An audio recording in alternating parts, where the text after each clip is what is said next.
आप सभी, मैं आशा करती हूँ आप सभी लोग स्वस्थ और प्रसन्न होंगे। आज हम हमारा पाठ वाक्य विचार को पढ़ेंगे और समझेंगे। आइए शुरू करते हैं इस पाठ को। यह है पाठ 4 वाक्य विचार।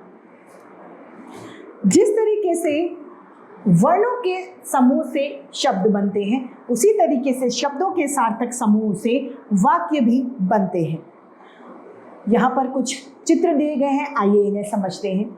बच्चे नदी में नहा रहे हैं, कुछ स्त्रियां पानी भरकर ले जा रही हैं, कुछ लोग बैलगाड़ी में जा रहे हैं, मोर नाच रहा है, किसान खेतों में काम कर रहे हैं, सूरज चमक रहा है। ये सभी क्या है? वाक्य है।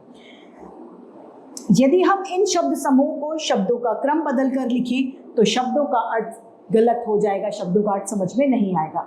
यानी वाक्य तभी वाक्य कहलाएंगे जब शब्दों का क्रम सही हो। यदि हम इसमें लिखें है रहे नहा नदी में बच्चे, तो ये गलत क्रम हो जाएगा, यानी ये वाक्य सही नहीं है, जिसे समझने में अटपटा और परेशानी होगी।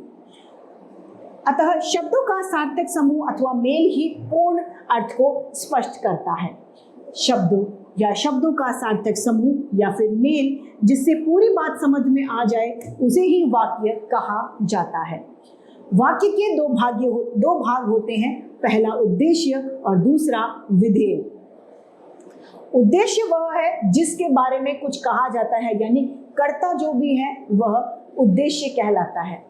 वाक्य में जिसके विषय में कुछ कहा जाता है उसे उद्देश्य कहते हैं। उद्देश्य को छोड़कर संपूर्ण वाक्य जो है वह विधेय कहलाता है, उसे विधेय कहते हैं। निम्नलिखित वाक्यों में उद्देश्यों और विधेय को ध्यान से पढ़ते और समझते हैं।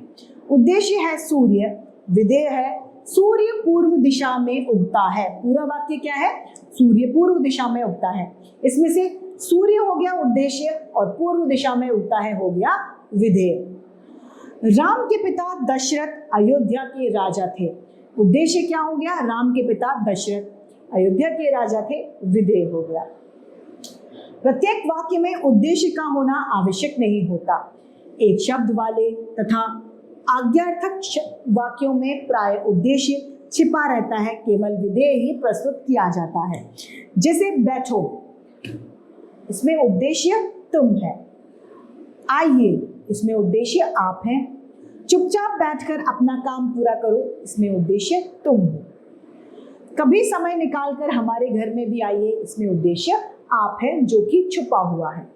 अब है वाक्यों के प्रकार। वाक्यों को 8 भागों में बांटा गया है। पहला विविधावाचक, विधिवाचक, निषेधवाचक, प्रश्नवाचक, आज्ञावाचक, विस्मयबोधक, संदेहबोधक, इच्छावाचक और संकेत वाचक वाक्य। पहला है विधिवाचक वाक्य। जिन वाक्य में किसी काम का करना या होना सामान्य रूप से प्रकट होता है वह विधिवाचक कहलाते हैं। जैसे रवि पतंग उड़ा रहा है, व्यग्रता खाना खा रही है, यह विधिवाचक वाक्य के उदाहरण हैं। दूसरा है निषेधवाचक वाक्य।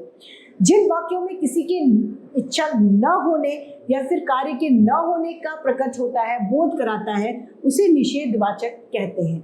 उदाहरण के लिए, हम पुस्तक नहीं पढ़ रहे हैं, कल हम नहीं जाएंगे, आदि इसके उदाहरण हैं।